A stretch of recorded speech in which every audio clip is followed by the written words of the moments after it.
comes from the Arizona Inn, a four-diamond, family-owned historic resort hotel and restaurant on Elm Street near the U of A. Information is at arizonainn.com.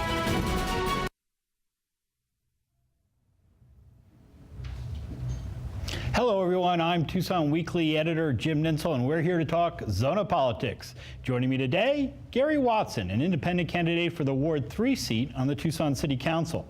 Mr. Watson is a firefighter with the Northwest Fire District and a first-time candidate for public office.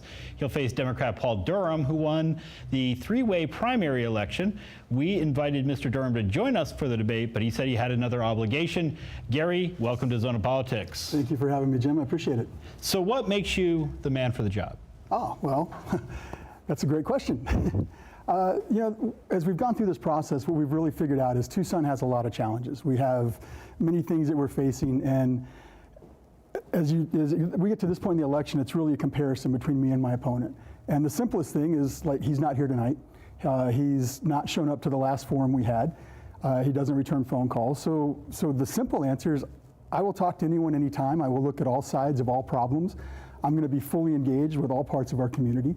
But I also bring a fresh perspective. As an independent, I can look at both sides of the aisle. I can find solutions from whoever has the best ideas.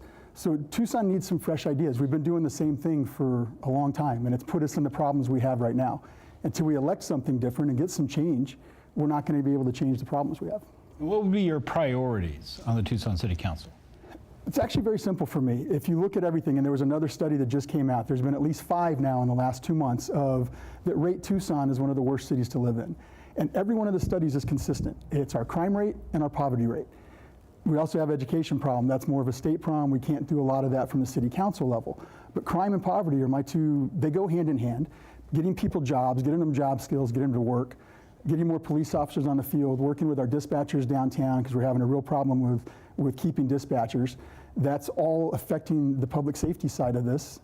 We lower our crime rate, we put people to work, suddenly Tucson starts becoming a better destination.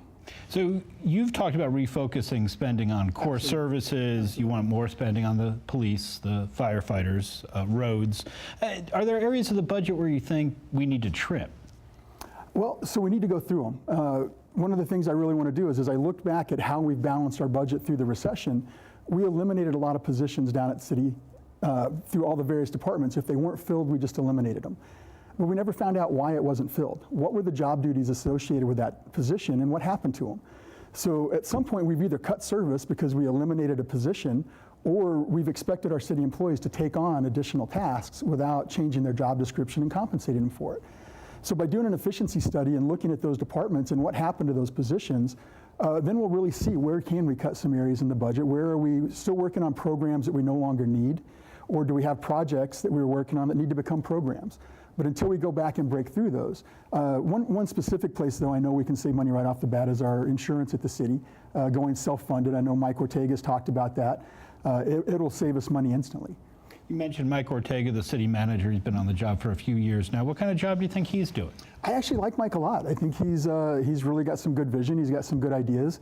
We spent about an hour on the phone a couple weeks ago running through some of my ideas and how feasible they are with the city. And it was interesting because some of the things I was asking about, he was like, you know what, I just told my staff we need to look at this. So I think we can look at a lot of things. We've worked with him on annexations from Northwest Fire. I think he's very open to ideas and suggestions. And I think giving him some support, because that's the role of city council, should be to support the city manager and support our city employees. And if we can get him that support to be able to do the things he wants to do and give him some advice and direction, that I like him a lot. I think he's doing a good job. Let's talk about the city's transit budget. Do you think the city's spending too much on the buses, the modern streetcar, the other transit services they have, or is that just about right in the city budget, or we're too doing little? Pretty well with that right now. I've sat down with a couple of the other council members and talked about transit because it's come up in every single forum. The thing with transit is not that we need to put more money into it. We just need to stay diligent and make sure our routes are effective and efficient, that we're covering the areas that have the most transit riders, that our times are right. There's not really any area to cut any money that we need to. The budget for that's about $30 million. We're not going to make any massive savings by cutting transit. We need to make sure and maintain those fares for our people that need lower fares and for our students. So I don't really see any need to cut anything out of transit by any means, but we just want to make sure we're continually evaluating those routes as population shifts, as our density moves, make sure that transit's keeping up with that. And you mentioned the fares. That's been something the City Council has been very reluctant to raise. In recent years, they've raised it a few times, but there was a long stretch, I think, from like 2000 to 2008, where they didn't raise them at all. And people are saying, well, one side says, hey, you can't raise the bus fares because people will stop riding the buses. Other side says it's about time you started raising them on a more regular basis to keep up with inflation. Do you have any thoughts on that? Well, if you look at the fare boxes, or what they're called from the buses, it only brings in a small percentage of what it actually costs to operate that. We're never going to be able to raise the fares enough to fully fund operating the transit. That's why it's part of our core services, is to provide that transportation. So even, I mean, we would have to make such a massive raise that no one could ride the bus. So no, I don't see a need to raise the bus fares. I would be against it, and unless someone could come out and show me why it was going to really truly make a difference. We have too many people that rely on that transportation, and that's their only form. So we need to make sure that we still provide that. Now, you were a registered Republican. You're running as an independent. What made you decide that you wanted to go on the independent banner rather than the Republican banner? Glad you asked that. What's been very interesting is my opponent's entire campaign is that I'm really a Republican and that I voted for Donald Trump. That's the campaign. Apparently, that's a bad thing. When the last presidential election happened, the two parties gave us the two worst candidates we've ever had to choose from. So we all had to sit back and look at, okay, how can we relate to these two candidates? And at that time, I was still registered as a Republican. I did not vote for Trump in the primary. I didn't like any of the candidates. It was it was a bad choice. So for me, the candidate, the most important thing is the quality of the person. Are they a good person? How do they treat other people? That kind of went out the window once we got to the general election. So it kind of came back to who's going to work across the aisle, who's going to try to find common ground. The Republican Party and the Democrat Party have pushed so far that neither one of them want to work together. And that was one thing that really made me not want to be a part of a party anymore. Then when we sat down with the Republicans to talk about a run for office, they made it very clear that this is our agenda. If we're going to support you, you're going to have to believe this way, and I don't believe that way. I didn't agree with several things they talked about, and I wasn't going to change who I am just to run for office. If I can't live with myself at the end of the day, then what's the point of doing this? So my integrity meant more than having the support of a party. And what was it that made you decide you did want to run for office? My background as a union president really got me active in politics. I never had been too active, especially in local politics. Like majority of our city, we're still expecting a low voter turnout. 2/3 of our voters don't vote in local elections. I never really recognized the importance on my daily life of a local election until I started working in the union role. And then we just started seeing where all the problems were and how much a difference we could make. We sat down, we looked at the other candidates that were running, we looked at the challenges in Tucson, and it was very easy to say, look, I've got solutions to fix this, and I've got solutions for that, and we don't have a relationship here, but I know these people that we can build a relationship. So we started seeing that we could actually really make a difference, and as this has gone on, my message has been very well received. We're taking a very common sense approach. It seems to be what a lot of people are looking for, but most importantly, Jim, I'm tired of the hate and the negativity and the division that we have in our city between the Republican and the Democratic Party. And I don't believe hate has never solved anything. We need people with good character that can provide leadership, that can come in and work to make everyone come together. We need that unity. And we need someone that can come in and bond people so we're working together for the greater good of Tucson. And that's what I can bring. Now, you've worked in the JTEDs, the Joint Absolutely. Technological Educational Absolutely. Difference, the basically vocational, Right. the modern day Right. vocational ed. School on steroids. Exactly. and one of the things you've said is you think the city should be playing a bigger role in education on your website. And how do you see the city of Tucson getting engaged on that front? So unfortunately with funding, we're relying on the state for the funding for that. But with JTED particularly, we have been able to lobby from a city level and from a local level to try to return the JTED funding. But the most important role we can have is our small businesses need employees. We need especially skilled labor. I was floored when I talked to the labor unions. Our average age of our skilled workers is 54 years old. It means in 10 years, who's going to be the electricians and the carpenters and the plumbers? Because we're not training that skilled labor. JTED has that ability, and that's what JTED does. It trains chefs in culinary and graphic design and cosmetology and medical assistants. All these blue-collar, middle-class jobs come out of JTED. Pima College is starting to work on picking up some of that as well because we're short in Tucson. One thing that I was amazed at, we can't find HVAC techs in Tucson. Tucson, Arizona cannot find air conditioner technicians. We don't have a training program where we can really pump out that skill. So the city can partner with our small businesses in a public-private partnership between them and JTED and Pima College to train that next level of skilled worker. And that's also where we're going to get people back to work. That's what's going to give us the ability to get people out of poverty, get them to be first-time home buyers, get them to reinvest in the community, and that's where we're going to start seeing a change. And so in terms of combating poverty, that sounds like that would be a big step in that direction. Do you have any other ideas in terms of how we deal with some of the poverty issues? Because Ward 3 obviously has a lot of poverty going on. I had a great meeting yesterday with Jay Young at the Southwest Fair Housing Commission. We talked about Ward 3 specific. And the thing we have to do with poverty, you can't throw money at poverty. It doesn't fix the problem. You have to throw jobs. They have to get skills. We have to have people that can have a skill that they can go out and market. That way they're not falling back into poverty. So we start off with getting them back to work and making that partnership. And then we work with our housing community to get affordable first-time buyer loans. And let's get people into homes. We have, especially Ward 3, we have a lot of homes that are rental properties. We need to change that. We need to get more people in home ownership. With home ownership, you start taking responsibility for your neighborhood. That helps us to start cleaning the neighborhood. That brings us back to that togetherness, that closeness that you feel in the neighborhood. And in Tucson, especially with our culture, we are very neighborhood-centric.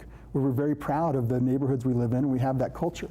And we just need to give people the opportunity to graduate high school, get a job, buy a home, and raise their family in the same area they grew up in. That's what they want to be able to do. We need to provide those opportunities. Proposition on the ballot 204, Strong Start Tucson, asking voters to raise the sales tax by ½ cent to fund early childhood education for 3- and 4-year-olds. Your thoughts on that one? I think it's a fantastic idea, and it's something we definitely need to do. Unfortunately, and I've said this at a couple of the forums, I don't like the way it's written for the fact that I don't feel there's enough accountability. And one of my biggest fears is that it handcuffs that tax dollars to where they're only used for scholarships. I've read through some of the ones that we did in the Denver proposition they had, the one in Tempe, and I've looked at some of those models. And one thing I want to bring to the city as a whole is we need to look at best practices. What have other cities done that have faced the same challenges we have, and what's worked? And let's mirror those. We don't have the luxury right now to be creating new things, and I'm a big proponent of everything we look at needs to mirror a successful model. So I made the promise before at one of the forums, if it does not pass, when I'm elected, one of the first things I want to do is sit down with them and let's rewrite one that we know we can pass through Tucson, because it is critical. I also want to look at how we can expand that to the county, because we have a lot of people in the county that have the exact same problems. Final question. There's another proposition on the ballot, well, 202 right. and 203, involving ½ cent for the zoo for 10 years. Your thoughts on the zoo prop? What I like about the zoo prop is it does have a sunset, and I like that they've done a private-public partnership to get the rest of their funding. So I like the way they approach it. It does have a lot of that accountability I'm talking, and it does mirror some other areas that have been successful. So I like the way that was written, and so you're supporting that? I'm supporting that one. All right. Gary Watson, independent candidate for Tucson City Council, thanks so much for joining us here. And we will be right back with Penelope Jacks, the chairperson of the Strong Start initiative on the November ballot. All right. Thank you, sir. Thank you. I appreciate it. Zona Politics is made possible with the generous support of the Loft Cinema, Tucson's independent movie theater. The Loft features independent foreign and documentary films, cult classics, discussions with filmmakers, and much more, including the Loft Film Fest in November. The Loft is located at 3233 East Speedway Boulevard. Showtimes can be found at loftcinema.org. Support for Zona Politics is provided by Hotel Congress in historic downtown Tucson. More information at hotelcongress.com and 622-8848. The Tucson Hispanic Chamber of Commerce serves the business community in the bilingual, bicultural region of the Arizona-Sonora border and is a proud media partner with Zona Politics. Learn more at TucsonHispanicChamber.org.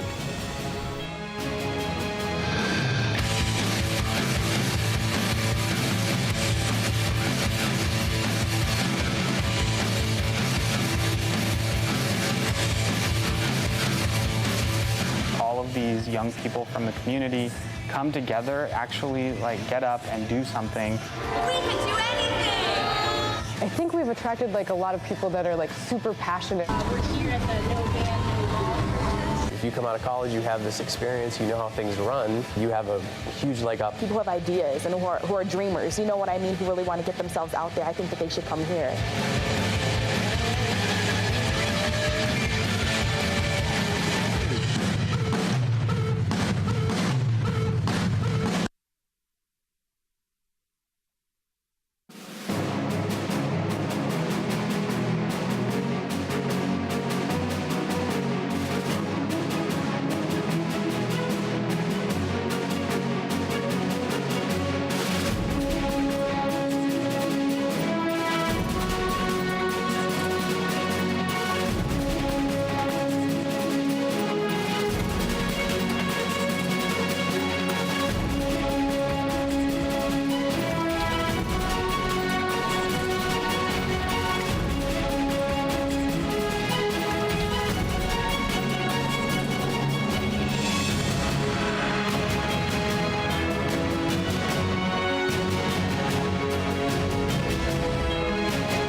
My next guest is Penelope Jacks, the chair of the Strong Start Tucson campaign, which is asking Tucson voters to approve a half-cent per dollar sales tax to fund early childhood education programs for 3- and 4-year-old kids in Tucson.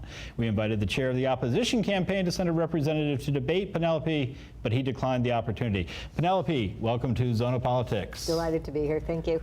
So explain to us what this proposition would do. It's really very simple. What it would do is provide scholarships for 3- and 4-year-olds in Tucson to attend high-quality preschool. That's it. And why is this important? Children who attend high-quality preschool are twice as likely to ever, or twice less likely to ever interact with these welfare system, with criminal justice. They're 3 times more likely to go to college. They're 4 times more likely to earn a higher wage, and they have better health throughout their lives. They pay taxes at a higher rate. In every way, it's both good for them and for the community. So you're making an investment on the front end that pays off on the back end. James Heckman, the Nobel-winning economist, said that the investment in early childhood returns 13%, which is better than most blue chip stocks. You know, a lot of people out there, critics of the proposition, are saying it's just not the city's role to get involved with this. And I'd like to ask you to respond to that. I've heard that before, many times now. And I think people look down and they see potholes. They want those fixed. We spend money on that. They walk in the street, they want to feel safe. And we've spent money on that. And when they look up, they should see a future for our children. The city can do that. I don't know what is more core to the future of the city than our children. And explain a little bit about how the whole proposition would work. You've got a proposal essentially for a sliding scale.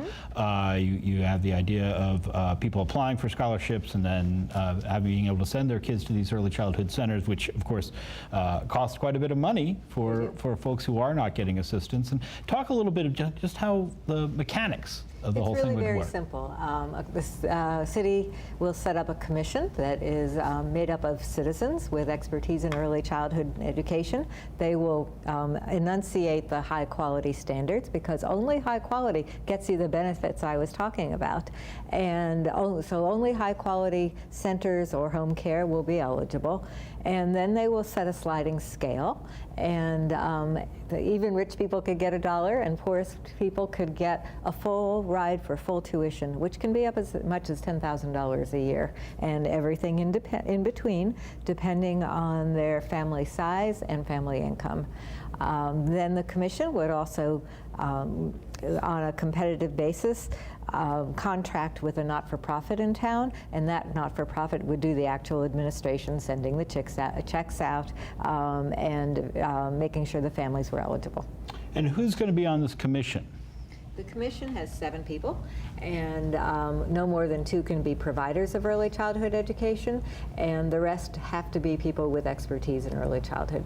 And appointed by the Tucson City Council. Each Appointed by council member appoints one Appointed person. by mayor and council, correct. And critics are saying there aren't enough details in the actual charter amendment that you are trying to pass. They say you didn't include details about the sliding scale for tuition or who would be eligible for the program. So talk a little, address those concerns.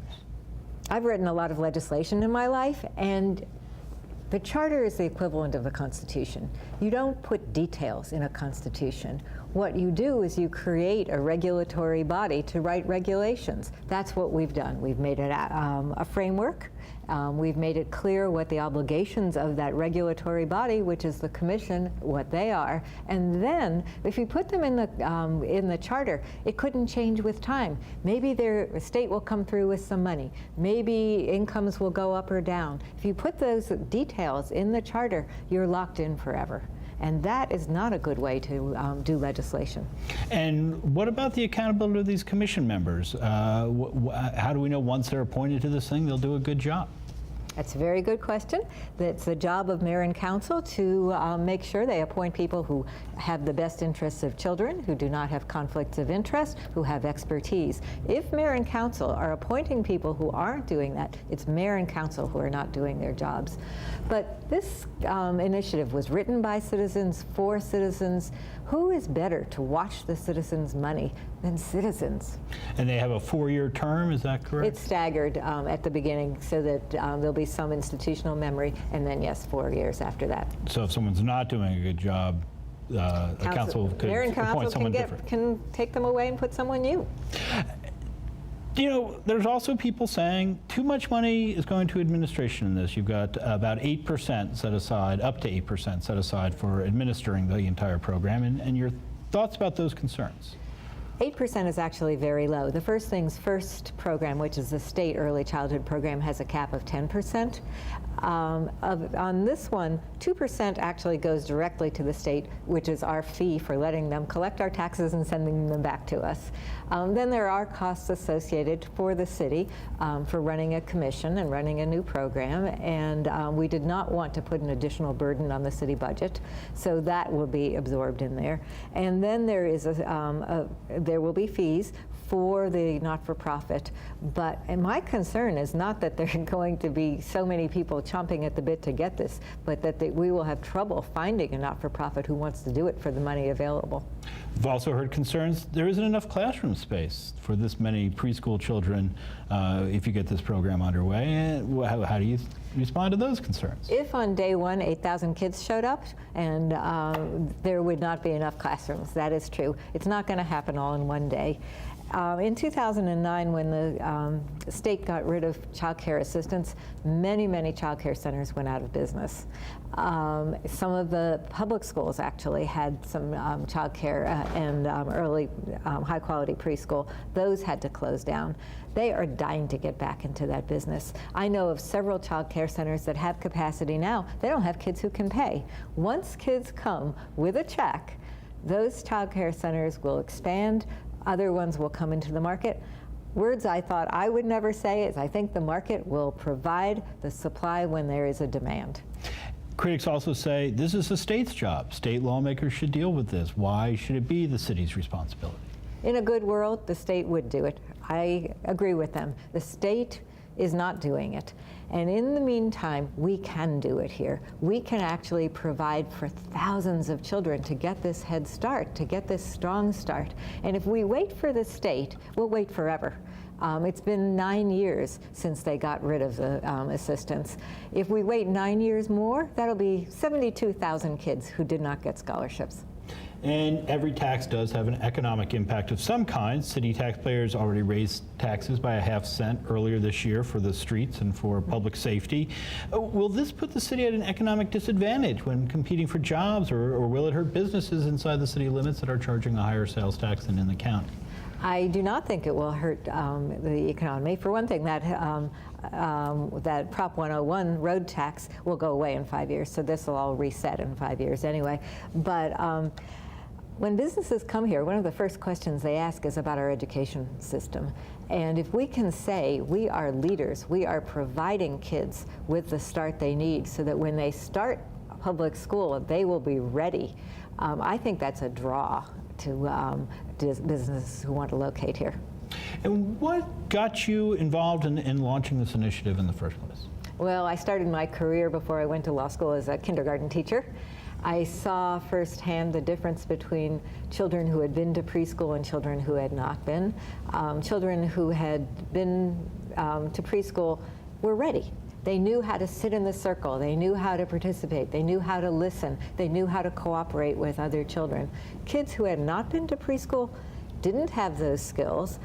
They didn't know how to cut paper. They didn't know how to turn the pages of a book. It is very hard to catch those things up. So after being a kindergarten teacher, I thought I need to change this at a broader level, and I became a lawyer, and I've been working on policy ever since.